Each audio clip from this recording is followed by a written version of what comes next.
It's Too Many Men on the Mic, presented by Vantage Credit Union, a NetFront LLC production. Now here's Coach Drew and Coach Jared.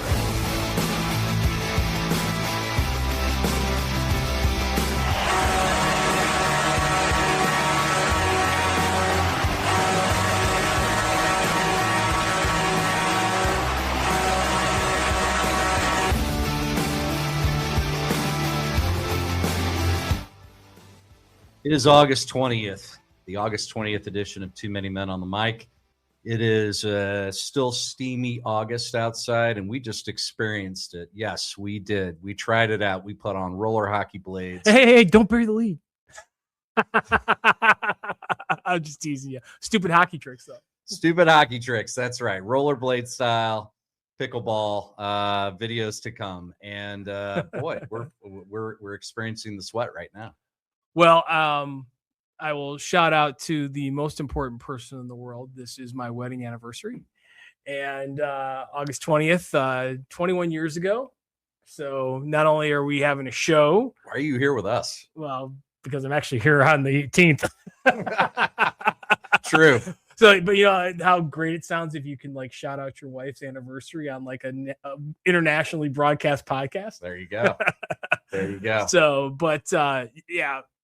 Hot, but not as hot as it was before. So what number is this? 21 Nice. years. You got big plans? Well, we have a gig and then we're going to do something this weekend. Nice. Yeah, absolutely. Nice. You know what a gig is, right? Are you gonna sing her a song? Actually, we're going to talk about that tonight. Oh, okay. All right. Hey, I think we I find myself not having to manage a board here today. So I think somebody may have joined us here that's been absent on assignment. There he is. On assignment. What's up, gents? What's going on, Killer? Yeah, Grant we Killer had back from assignment. Back from assignment. I heard that we had some fun at the end of the show. But again, don't want to bury the lead. So no, we don't want to bury the lead. We're lucky we're not buried right now. No doubt.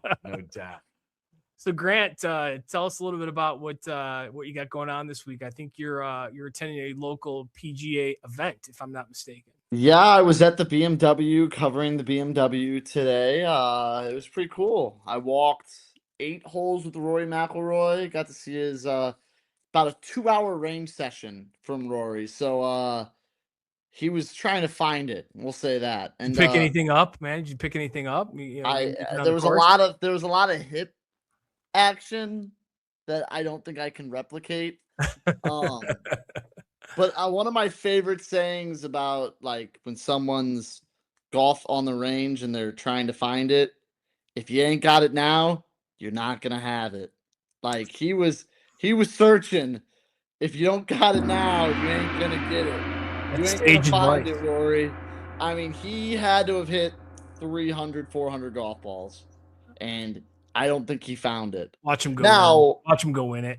Now, to be fair, I think he shot 3 under through 8 holes. So, like, he found it, but it wasn't what he wanted. Well, we're glad to have you back here, man. It's been a good couple interesting weeks. We're kind of, getting through our hockey off season, almost into the regular season. I think most teams here locally, at least, Coach, are set at the youth level, and high school level's up next. Yeah, if you're not on the other side of tryouts, you're probably have a young player that maybe is in evaluations, not tryouts, early September. But it's that time of year. We're right on the cusp, and high school's up next, and then we'll be in the thick of it. I mean, Labor Day is 2 weeks away. Yeah, it's hard to believe. Yeah, Labor Day, and then once you hit October, it just feels like everything's going downhill. Yeah. So, well, we've got kind of a abbreviated show tonight. Maybe not abbreviated, but we're in between guests. We've got some really fun guests that are going to be joining us in the next 2 weeks. And we just we're on the backside of talking with Ken Martell, which was an excellent interview and conversation about youth hockey coaching and parents working together to help with development. Parent development. We do want to have a parent CEP course for sure. Absolutely. Absolutely. Get your stripes. Talking about USA Hockey and the relationship that we've been able to cultivate, one of our favorite people in all of hockey is Bob Mancini, and he's going to be joining us next month. And look, we nibble around the edges sometimes when it's talking about or we want to wade into some topics that have strong opinions on a lot of different sides. But I think one of the big things that's going on in USA Hockey is the advent and the development of the USA Hockey Development League. And I know Bob is going to come on and really give a lot of the insight and the perspective and the goals of USA Hockey. But this has been a topic around the different campfires at all the rinks over the last probably 6 or 7 months. It's impacting some people's decisions, family decisions even. And I'm interested to kind of, maybe hear what you think and talk a little bit about what we know, what we think we know so far. I've got strong opinions. Let's go. Let's go. Well, I think it's important. Let's set the stage for our audience. Not everybody, when we have our audience, we speak to 100% of youth hockey, but we're really hopefully focusing on the 90%. And what USA Hockey is in the process of deploying next season, the 2027-28 season, is the Development League.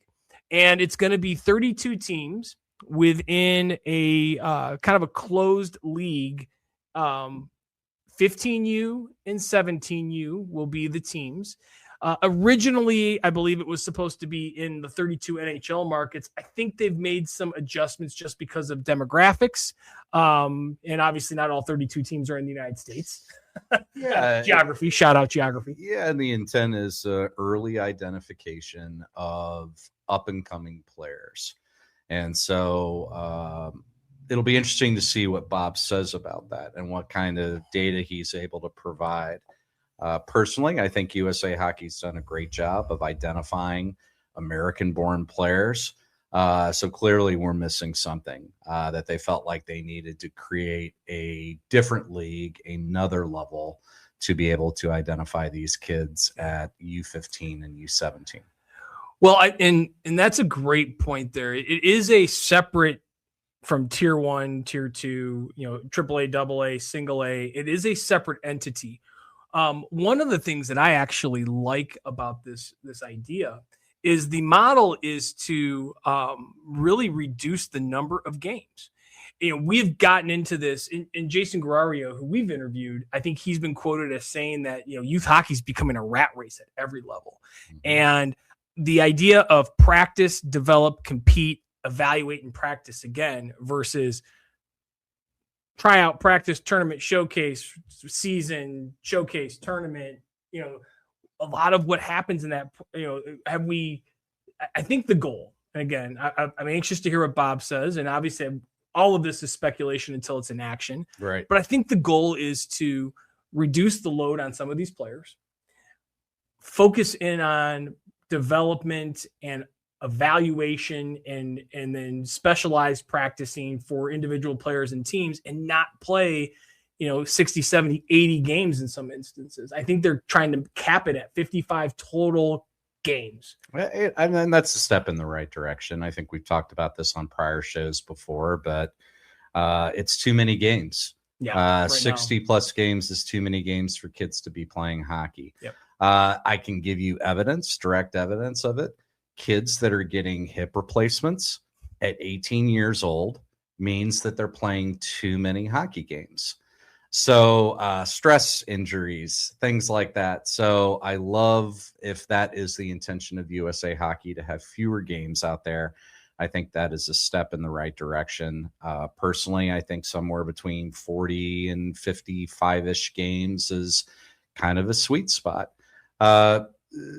Part of it for me and my strong opinions around it is we've now created another level, another echelon. And we were just talking the last 2 weeks about parents and FOMO and parents that are invested. And because parents have sent kids to hockey camps, then that means it's automatically going to translate into success. So now we've created another level of youth hockey, another ladder to climb. and it's going to trickle down to the parents. And so then you're going to have parents that are going to say, well, oh my gosh, my kid truly needs to be in AAA hockey at U9, because how else will he get into the development league, which isn't even real. If he isn't a quadruple AAA player at 9 years old. So I that is the challenge for me. And then what happens to kids that maybe are on the cusp of that tier 2, thinking about, developing into tier 1. So now you go into a tier 1 level, but you're not in the development league. So where are you then? What does that mean? I have some people would say crazy ideas. Whether we're talking about mid-states and midget hockey, or whether we're talking about just the way we should be, governing youth hockey and all of youth sports, really. My hopes are, and this is going to be very controversial, is we reduce the number of just tier 1, tier 2 programs. And maybe what we do, and I know that there's been a lot of talk and a lot of collaboration with the Scandinavian countries, in particular, Finland and Sweden. Does it make sense that kids stay with their friends and their hometown teams until they're 14 years old? Yeah, to me, this is maybe an unintended consequence that USA Hockey may experience.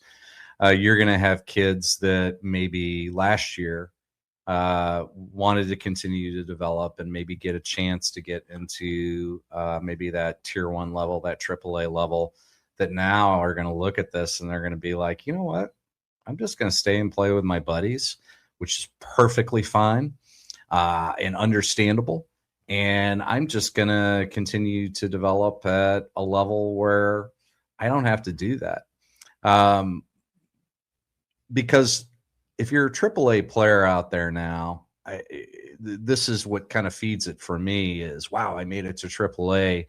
Maybe if I have a really good season, then I could get picked up for the development league. Here's the problem with that. It's a U15 league and a U17 league. Do you have to be 15 to play in the U15 league? I think they'll probably take so this is where you talk about the bio banding and you talk about your body maturity versus your age maturity. Do you take a 14-year-old? Are they going to take a 13-year-old kid who hit puberty early? I would hope not.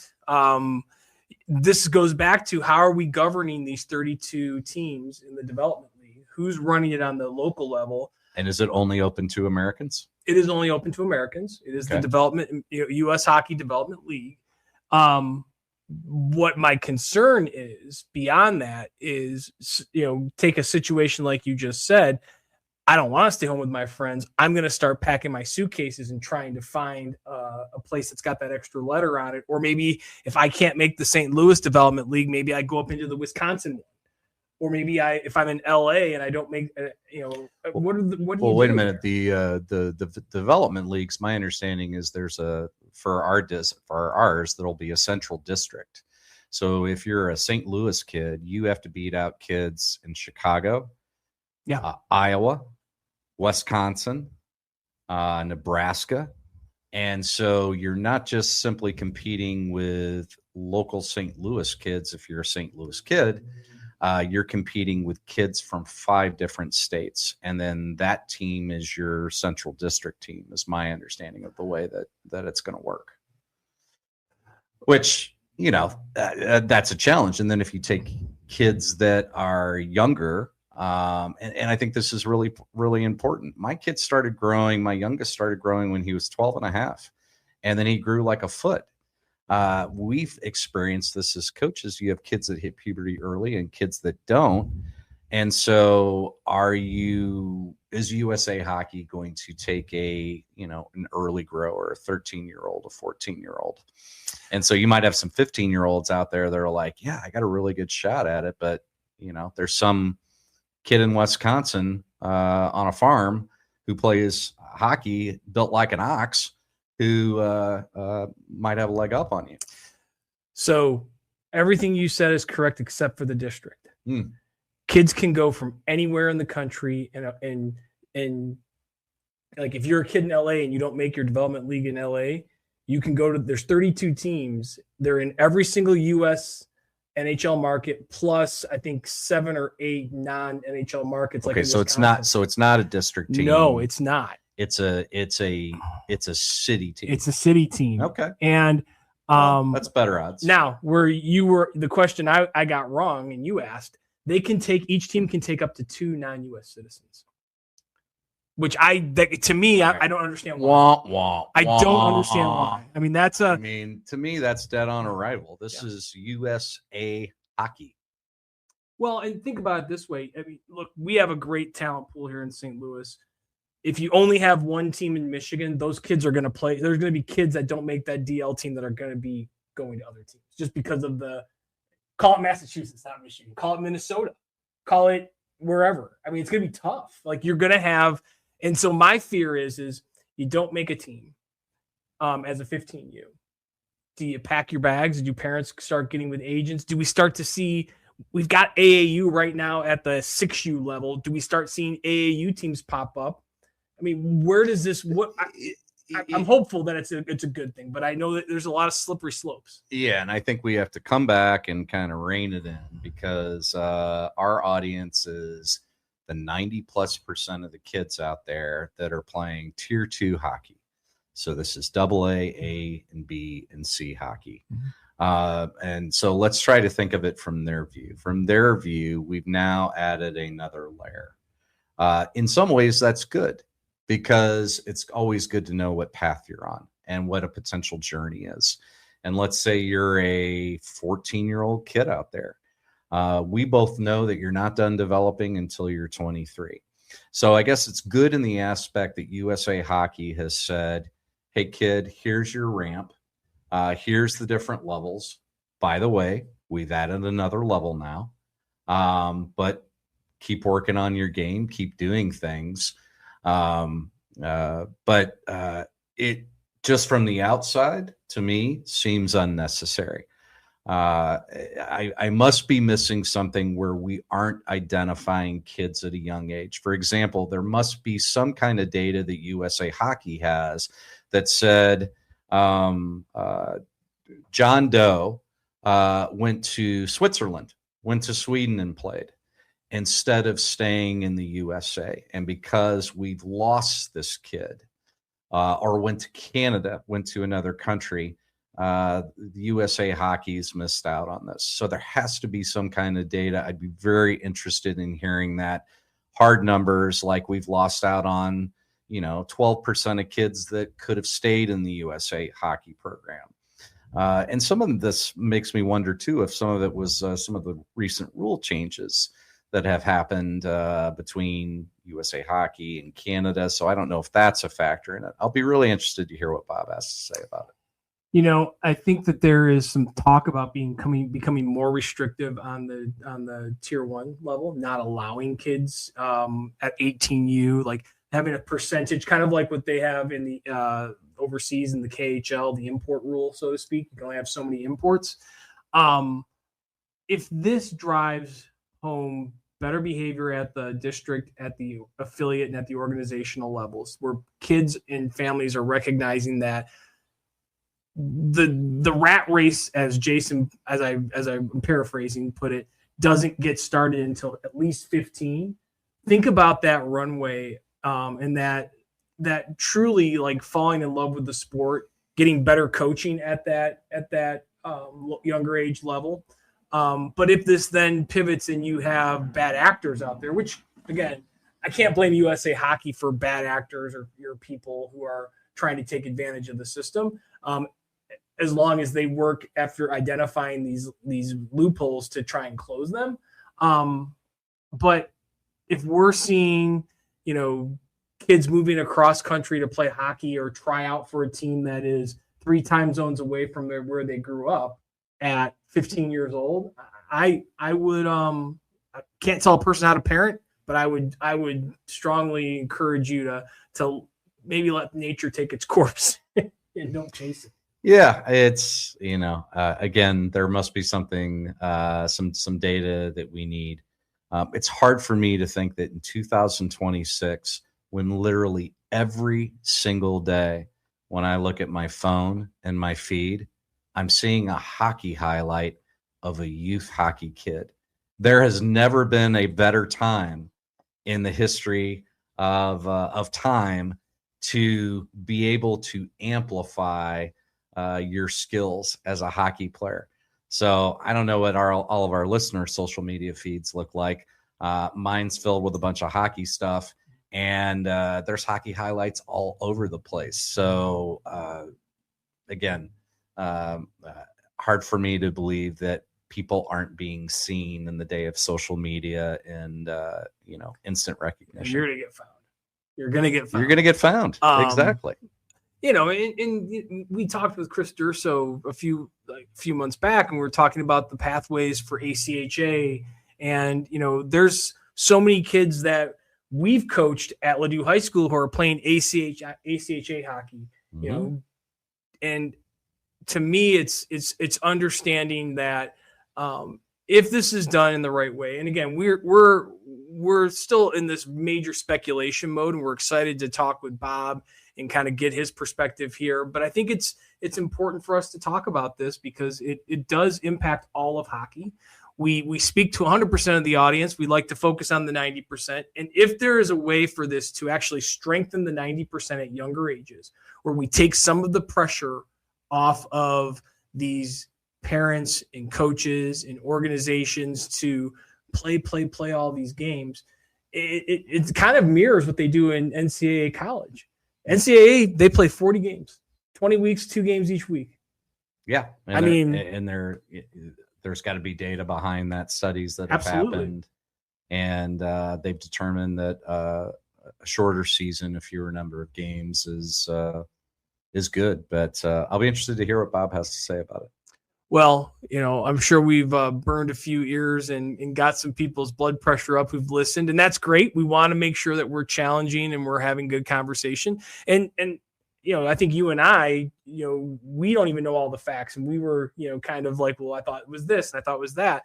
But, the biggest thing that the one positive I see out of it is if it sets a tempo, if it says, hey, this is going to be the pinnacle of our youth hockey development. And if they set the tempo at no more than 55 games, well, then you have a very tough time arguing if you are a AA or AAA team or even a single A team that is playing more than that or attempting to go out of town and play more tournaments.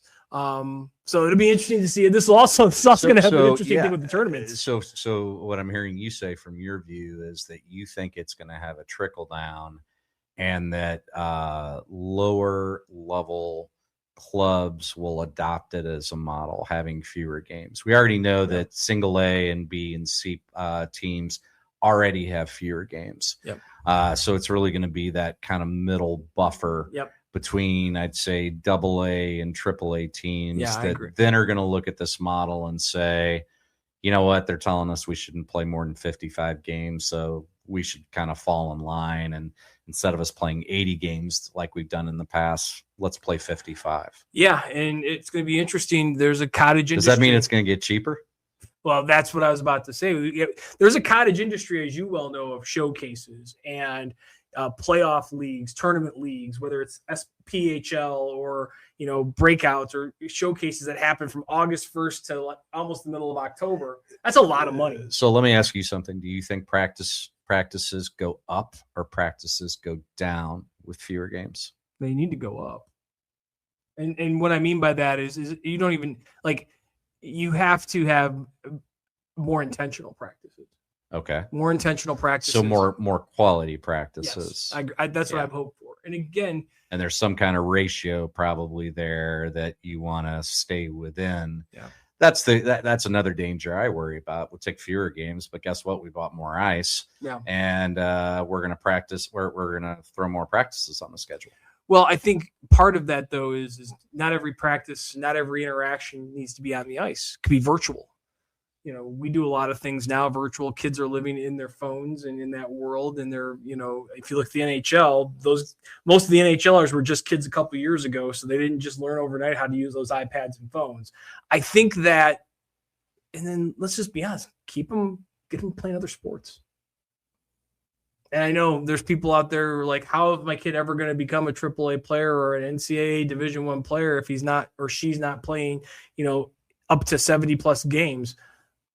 Or in 4 camps. Yeah. All at the same time over the summer. Well, and the other thing about this is, look, we know that they're like the knee-jerk reaction. There's going to be a lot of people wanting this to fail, similar to what the ADM was years ago. And I think Bob and Goose will tell you the ADM, nothing is perfect. It's evolving. And my hopes are, and again, I'm just going by what I've read. And then obviously listening to people who have very strong opinions about this, both negatively and positively. My hopes are is that, okay, we get this rolling and all of a sudden we start to see that kids are healthier. We're developing kids who, as they age, maybe get that shot when they're 19, 20 years old. We don't just turn the faucet off at 18. They get a shot.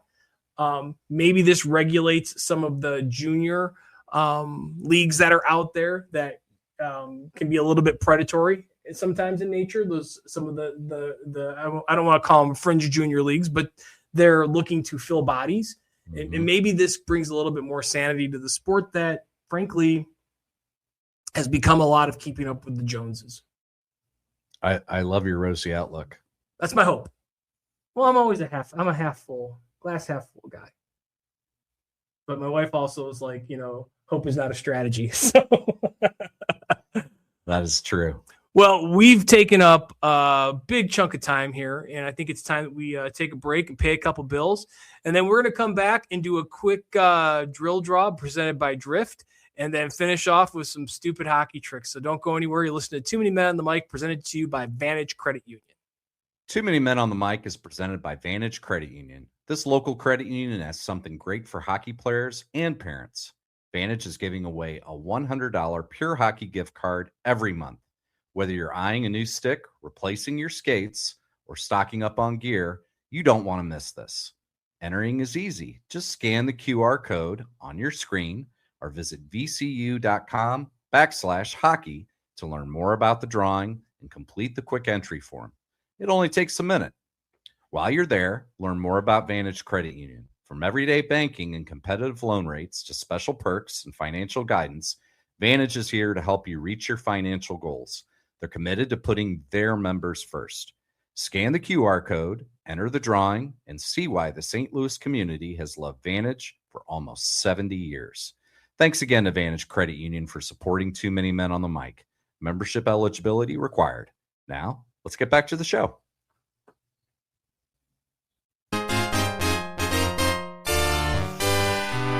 Well, when you hear the NHL 94 Chicago Blackhawks organ music, it's time for one thing. It's Drill Draw, powered by Drift, the all-in-one hockey tool that's built from the bench.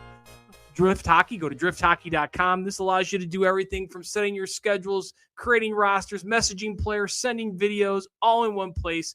Drift Hockey, powered from the bench. All right, Coach. We're gonna go and we're gonna look at a little power play, little odd man game here that has a little bit of retrieval, breakout, gapping, overload on one side, perhaps. Ultimately, we want you to hit the net. But this is a power play drill teaching concepts of power play and moving with the power play that I've done for a few years. We've done it at Ladue. And so let's pull up here the virtual whiteboard and invite it to the stage. There we go. And we call this the 4v2, 4v3, odd man power play game. And so we set the game up kind of unique. We put the one net here right at center ice, like so. And then we put a second net in the crease, but facing the boards. Both nets will have a goaltender in them. So we'll go ahead and put the goalies in there. The goalies are their own guys or gals in this one because they're just there to stop the puck here. But what we do is now what we'll set up is we'll play one team on one side of the net, and we'll make them blue. And 1, 2, they go here laterally down the red line. And the other team, let's say they're red, will go the opposite way laterally. Can I say that today or not? Laterally down the red line. And to start off, I like to say pick a number 1 through 5 to a player on both teams, but you can just say, hey, blue's going to start off on offense. And what we'll do here is, in that situation, 4 blue players are going to go down and retrieve a puck that the coach dumps in.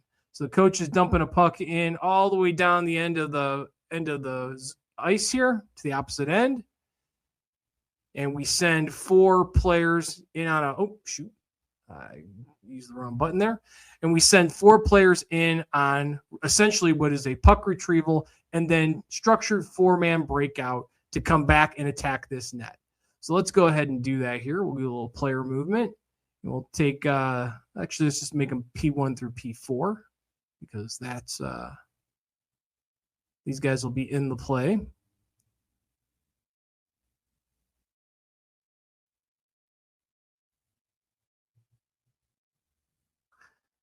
And we'll have on the red side, we'll start off with a 4-on-2.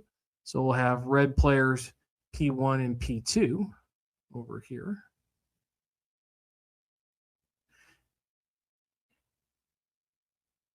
And so the blue players are heading down. They are obviously, like I said, communicating. One player is going to pick up the puck. The other 3 are going to support. And we're going to basically have a structured 4-man breakout coming back and attacking 4-on-2. And they can. Meanwhile, the red players are looking at this and they're saying, okay, we've got to basically defend. And so how are they entering the game? Are they coming down and applying any pressure? Are they basically doing it at 3 levels where you've got one player applying some pressure, another player kind of playing in the mid zone, and then obviously you have the goalie back retrieving. We play this. Now, here's the key. If the red players get possession, they can come down and score. And if you want to throw in another little bonus, if they get possession, the coach can elect to release a 3rd player. So now it becomes 4-on-3. Yeah, make it progressive. And you keep playing back and forth. But what we're trying to teach here is obviously similar to what Ken Martell last week said. Try and put that puck at different places off the wall. Force the players to go down and retrieve that puck in different positions. The offensive players are communicating. Their heads up. They're back attacking the ice quickly. They're making sure they've got good spaces. Hopefully there's puck movement. And the red players are deciding, if they're on defense to start, how aggressive am I going to be with my attack and forecheck on the puck? Mm-hmm. Am I going to sit back and try and almost bring like a tight defense in front of the net to make it difficult and force the players to score from outside? And then obviously you've got the goaltender there as well. You can run this as a 4-on-2 to start. You can run it as a 5-on-3 to start. You can run it as a 4-on-3 to start. But the beauty of this game, very simple, and everybody can score. I like it. Yeah. So not a major, and there's not a lot of thinking that goes into this one, which is also sometimes with our drills. And by design, we want those kids and our players to constantly be processing, not just, with their hands and their feet, but also between the ears. This one is, hey, we've got 4 players, you've got 2, we should be scoring. Absolutely. And so it's an aggressive game. We find that kids start talking in line on what they're going to do. And there's enough distance to where you can get some speed and momentum going. Yep, absolutely. So you should use your speed and use it as an advantage. Yeah. So a lot of teams have different names for this. They usually will say it's like their team mascot 4-on-2 or power play concepts. We call it the Ladue 4-on-2 to 4-on-3 power play concept game. If you're running practice this week or this weekend, head over to our website, 2manymenonthemic.com. That's the number 2. Scroll down to the coach's corner and the coach's locker room. Be able to download this drill along with many, many others that have been presented and provided to us by great coaches and youth hockey experts across the country. But again, 4v2, 4v3 Ladue power play concepts. Head over to 2manymenonthemic.com. And thanks again, as always, to the folks at Drift Hockey for sponsoring Drift Hockey Drill Draw. Drift Hockey, built for you from the bench. Love it.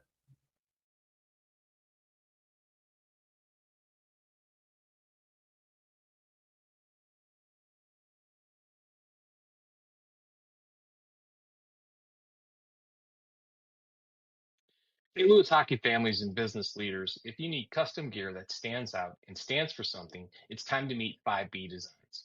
Founded by Shannon Brahini, a proud St. Louis mom and entrepreneur, 5B Designs is a woman-owned small business that brings purpose to custom apparel.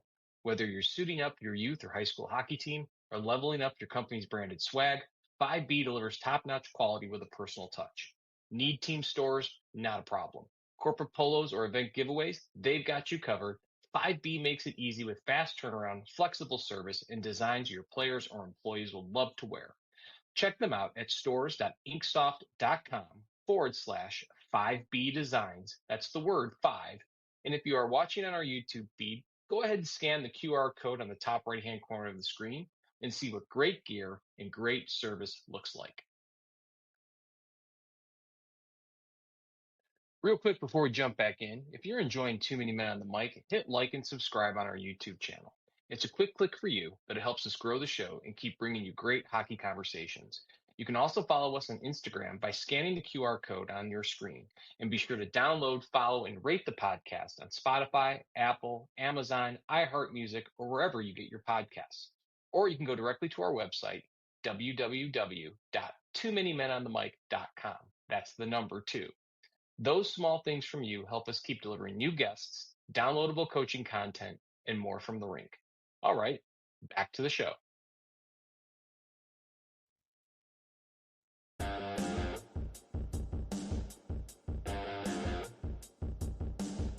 Stupid hockey tricks! Yeah! Yeah! Stupid hockey tricks! Yeah! Yeah! Stupid hockey tricks!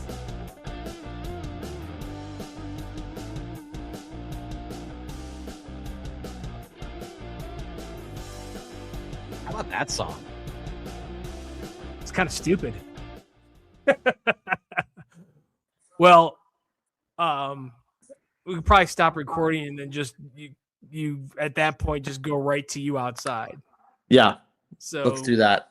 Right, and then right now we'll just We got Coach Jared over here, donning the rollerblades for the first time in 6 years, and Coach Drew repping the Colorado Buffaloes. Let's go.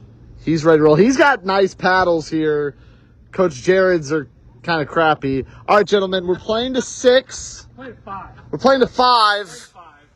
I want a clean game here. Hey, all I know is the talent it takes to play pickleball and rollerblades. Hang on a second. Is full contact allowed? This is a contactless sport. Well, we got to put a little bit of juice on the game. We got to put a little juice on it. This is why this game is a struggle for me. There's no contact in it. Well, it's all about skill. So, you got to be able to, avoid the contact.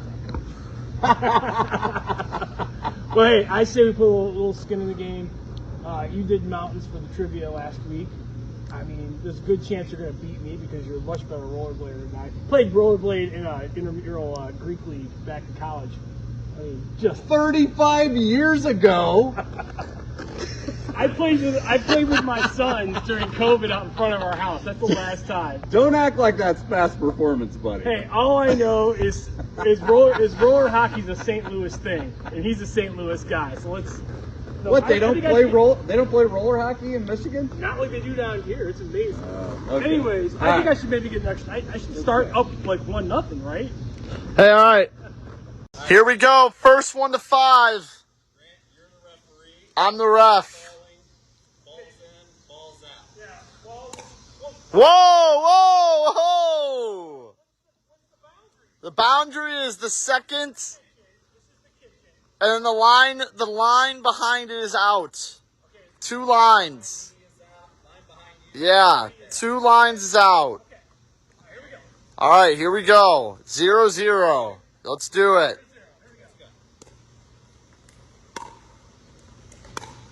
1-0, Coach Jared. That old pesky neck gets in the way. You're serving. nice. Okay, we're playing. Yeah. All right. I don't know if I can make it that far. It's not going to come out of my glove.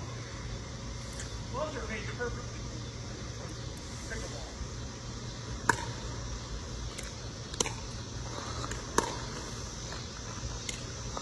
I think that was in. 2-0. It is. 3-0. Coach Drew needs a point. Right on the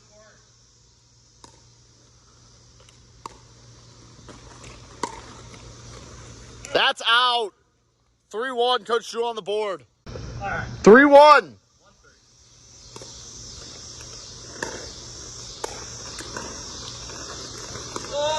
4-1. We got match points.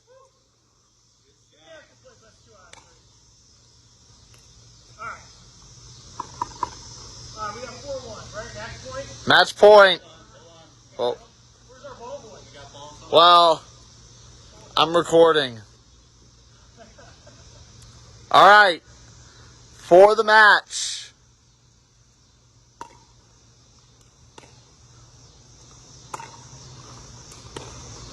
That's the game. I think we should switch sides to make it even.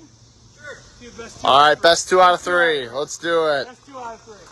All right, Coach Jared won the first game. He gets the serve. Oh, what a hit. That's in. That looked into me. That looks in line, yeah.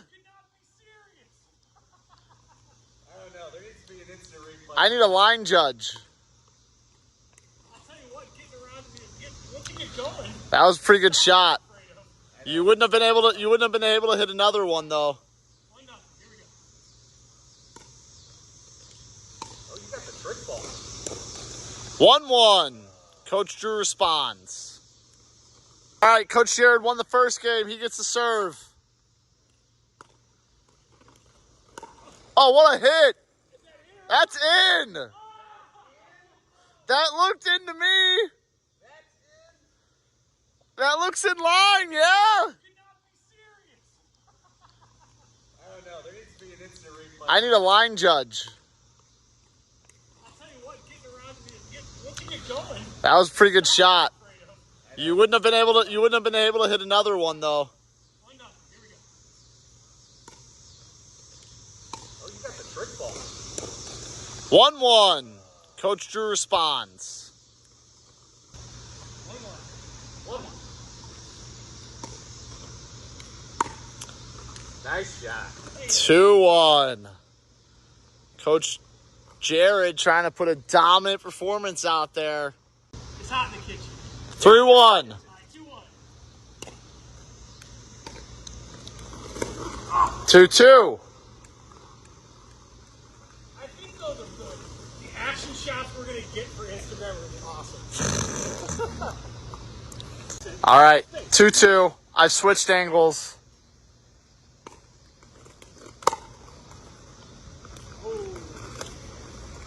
I need honesty from Coach Drew. Is that in or out? I'm down 3-2. He's a man of his word. He's a man of his word. He is. 3-2. I don't believe him. This is a gentleman's game.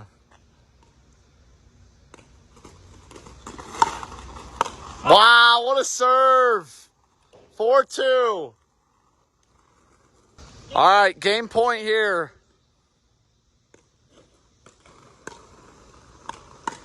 Oh, volley.